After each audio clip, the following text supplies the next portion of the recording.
이번 교육의 목표는 재개발의 여러 사업을 좀 보자. 장단점은. 그거를 누가 여기 좋은 겁니다. 요거 나쁜 겁니다. 그럼 자기가 그 물건 팔아먹으려고, 팔려고, 먹으려고 지우고요. 팔려고 하는 그런 의도인 거잖아요. 그런 의도에 당하지 말고 내가 이런 관점에서 봤을 때는 여기는 이게 장점이다. 이거를 내가 알 수 있게끔 어떤 항목들을 봐야 되는지, 그 현장에 가서 어떻게 접목시켜야 되는 건지에 대해서 좀 보도록 할게요.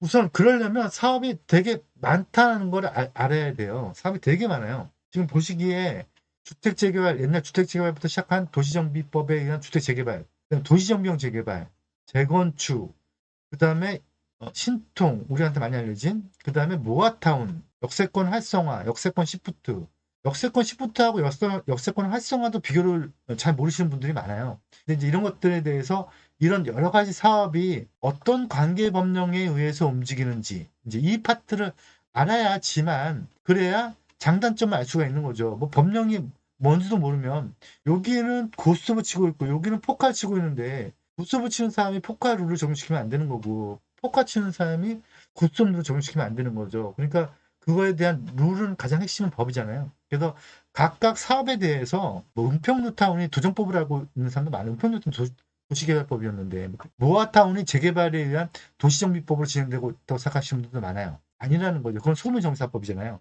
그러니까 관련된 법령이 어떤 건지 관련된 사업이 어떤 사업으로 진행되는 건지 그리고 인허가 주체는 어딘지 이런 것들을 알아야 우리가 장단점을 비교할 수 있는 건데 장단점을 비교하는 것에 가장 제일 첫 번째가 각각 사업에 따른 정의 그 정의를 어느 법령에서 내리고 있는지를 우선 알아야 돼요. 그런 다음에야 그 관련 법령을 안 다음에야 이게 지정 제한의 권한이 누구한테 있는 건지 이 제한이라는 건 뭐죠? 여기를 지정하게 해주세요. 이 권한이 SH한테 있는 건지 LH한테 있는 건지 토지 등 소유자한테 있는 건지 아니면은 시공사한테 있는 건지 신탁사한테 있는 건지 이런 것들을 보셔야 되고요. 그런 다음에 그게 되면 그 다음에 그 제한 요건에 어떤 걸 만족해야 되는지 기본계획이라는 걸 수립해야 되는 지역인지 건너뛰어도 되는 건지 그렇게 해서 지정 제한권자가 지정 제한에 할 수 있는 어떤 주체가 제한 요건을 갖춰서 기본계획을 건너뛰어서 지정을 했을 때 그 지정의 권한은 누구한테 있는 건지 그렇게 지정의 권한이 누구한테 있을 때 그 지정 요건은 그 지정권자가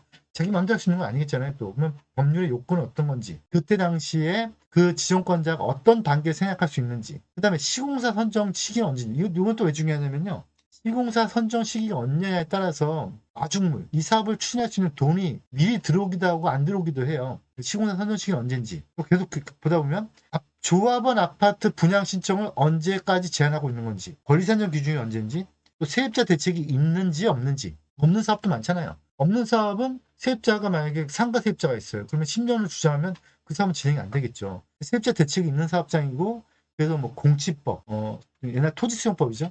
토지수용법에 의해서 세입자를 강제로 철거할 수 있는지 없는지 이런 것도 봐야 되고요. 그래서 수용권이 있는 건지 매도청권이 있는 건지 거기다가 용적률 혜택은 뭐 2단계 종상향이 될 수 있는 법령인 건지 아닌지 임대 아파트 지을 수 없는지 있는지 이런 것들을 다 봐야 그래야 각 사업별에 대해서 비교해서 장단점표를 만들 수 있다는 거예요. 이거를 좀 더 깊이 들어가는 우리 정의원님 수업에서는 제가 이제 뭐 이렇게 간헐적으로 해드리고 있지만 입문자 과정에서 좀 어려울 수 있어서 이걸 다 해드릴 수는 없고 시간도 짧고 적어도 본인이 스스로 공부할 수 있는 역량이 있으시다면 또는 입문자 과정 한 16강 듣고 나서 내가 한번 시도해보고 싶다라고 하신 분이 있다면 이런 항목들을 본인이 스스로 이건 제가 정한 거니까 꼭 이런 항목이 뭐 정해진 건 아니에요. 그러니까 이제 본인이 정하셔가지고 이걸 다 채워 나가시는 훈련을 하면 아마 투자할 때 큰 도움이 되시겠죠.